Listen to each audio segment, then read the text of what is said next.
Hello students, हम computer architecture and organisation का subject discuss कर रहे थे। इसमें हमने लास्ट लेक्चर के अंदर टाइप्स ऑफ इंस्ट्रक्शंस फॉर्मेट के बारे में डिस्कस किया। हमने देखा कि इंस्ट्रक्शन फॉर्मेट क्या है और उसकी कौन कौन सी टाइप्स हैं। हमने डिस्कस किया था कि हमारे पास 4 टाइप्स होती हैं इंस्ट्रक्शन फॉर्मेट की: zero address, one address, two address और थ्री एड्रेस। आज के लेक्चर के अंदर हम बात करेंगे ज़ीरो एड्रेस इंस्ट्रक्शन फॉर्मेट के बारे में। तो चलिए स्टार्ट करते हैं।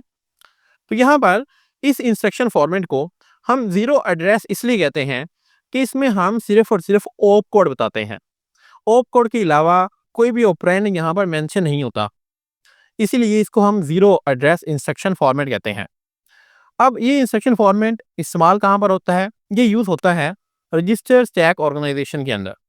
हमने डिस्कस किया था कि इंस्ट्रक्शन फॉर्मेट डिपेंड करता है कि आप कौन से सीपीयू आर्किटेक्चर पे काम कर रहे हैं। तो zero address instruction format basically register stack organisation या रजिस्टर स्टैक आर्किटेक्चर पे वर्क करता है। तो इस इंस्ट्रक्शन फॉर्मेट को समझने से पहले आपको ये आइडिया होना चाहिए कि रजिस्टर स्टैक सीपीयू ऑर्गेनाइजेशन क्या होता है। थोड़ा सा इसके बारे में डिस्कस करते हैं, फिर हम अपने इंस्ट्रक्शन फॉर्मेट को डिस्कस करेंगे। इसमें बेसिकली वो कहते हैं कि आपके पास एक स्टैक होता है रजिस्टर्स का। अगर आपने डाटा स्ट्रक्चर पढ़ी है तो आपको पता होगा स्टैक क्या है। स्टैक आपके पास बेसिकली एक डाटा स्ट्रक्चर है जिसके अकॉर्डिंग आप डाटा को मेमोरी के अंदर स्टोर करते हैं। ये डाटा स्ट्रक्चर क्या कहता है कि आपने अपनी मेमोरी लोकेशंस को इस तरह से अरेंज करना है, लाइक ये आपके पास एक रजिस्टर है, इसके ऊपर सेकंड आपके पास रजिस्टर होगा, इस तरह से इसके ऊपर थर्ड, और इस तरह से आपके पास तमाम के तमाम रजिस्टर्स आएंगे। लाइक जिस तरह से आपके पास स्टैक ऑफ डिशेज होता है कि आपके पास सपोज यहाँ पर 16 रजिस्टर्स हैं, 0 से लेकर 15 तक, और ये एक दूसरे के ऊपर पड़े हैं। अब इस आर्किटेक्चर के अंदर आपके पास कुछ कॉन्सेप्ट्स आपको पता होना चाहिए कि यहाँ पर आपके पास एक होता है फ्लैग, फुल फ्लैग, एक होता है empty flag. Full flag indicate करता है कि लेट्स सपोज आपके पास इन तमाम रजिस्टर्स के अंदर कोई वैल्यूज पड़ी हैं। इट मीन्स आपका ये स्टैक फुल है, तो यहाँ पर फुल की वैल्यू होगी 1, और जब फुल 1 होगा इट मीन्स एम्प्टी आपका 0 होगा। लेकिन अगर आपका ये स्टैक खाली है, इट मीन्स आपका ये एम्प्टी फ्लैग क्या होगा? 1 होगा, और इस वक्त जो आपका फुल फ्लैग है वो 0 होगा। इसके अलावा यहाँ पर आपके पास एक स्टैक पॉइंटर होता है जो इंडिकेट करता है आपकी इस स्टैक की पोजीशन को, कि अभी आपके पास ये स्टैक खाली है, तो आपका ये स्टैक पॉइंटर इस पहली लोकेशन को रेफर कर रहा है।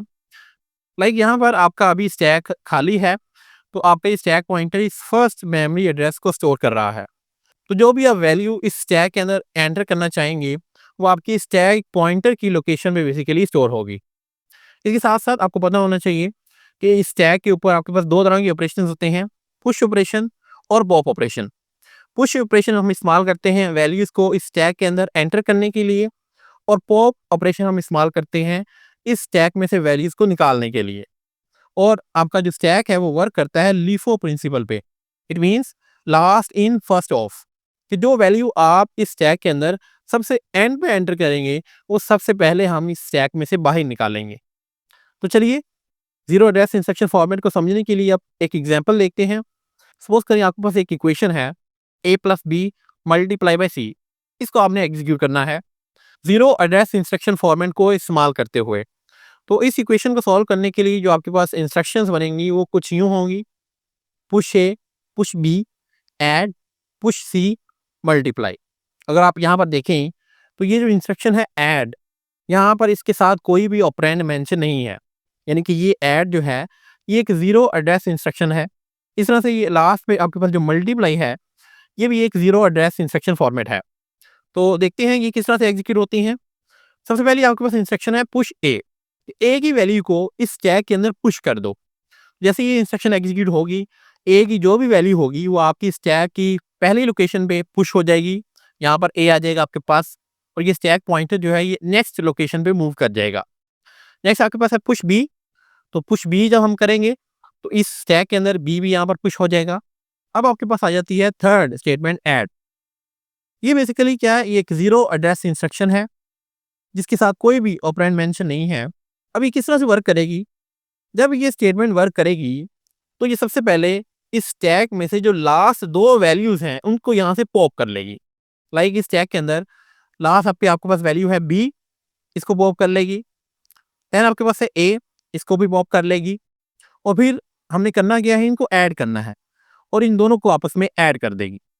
तो यहाँ पर b प्लस ए जब होगा, जो भी इसका रिजल्ट आएगा उस रिजल्ट को हम वापस इस स्टैक के अंदर पुश कर देंगे। तो यहाँ पर आपके पास क्या आ जाएगा, b प्लस ए, यानी कि इसको हम a प्लस बी भी यहाँ पर लिख सकते हैं।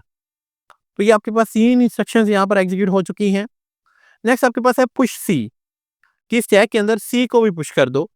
यहाँ पर हम अब सी को पुश कर देंगे। लास्ट पे आपके पास है मल्टीप्लाई, MUL। जब ये इंस्ट्रक्शन एग्जीक्यूट होगी सेम उसी तरीके से जिस तरह से ऐड ने वर्क किया, कि सबसे पहले ये स्टैक में से जो लास्ट 2 वैल्यूज हैं उनको यहाँ से पॉप करेगी। तो लास्ट में आपके पास सी है, सी पॉप होगा। देन आपके पास a प्लस बी है, ए भी यहाँ से पॉप हो जाएगा। फिर इन दोनों वैल्यूज क्या हो जाएंगी, मल्टीप्लाई हो जाएंगी। तो यहाँ पर आ जाएगा मल्टीप्लाई, और जो भी इसका आंसर होगा उसको वापस हम स्टैक के अंदर पुश कर देंगे। तो ये बन जाएगा a plus b multiply by c. तो अगर आप देखें, इसी इक्वेशन को हमने सॉल्व करना था और ये इक्वेशन हमारी सॉल्व हो चुकी है। किसके जरिए, जीरो एड्रेस इंस्ट्रक्शन फॉर्मेट के थ्रू। तो इस तरह से बेसिकली ये फॉर्मेट वर्क करता है और ये डिपेंड कर रहा है आपके इस CPU के ऑर्गेनाइजेशन के ऊपर।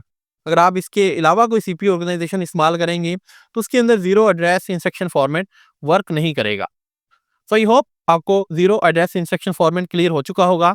आज के लिए इतना ही, मिलते हैं नेक्स्ट लेक्चर के अंदर। Thank you very much.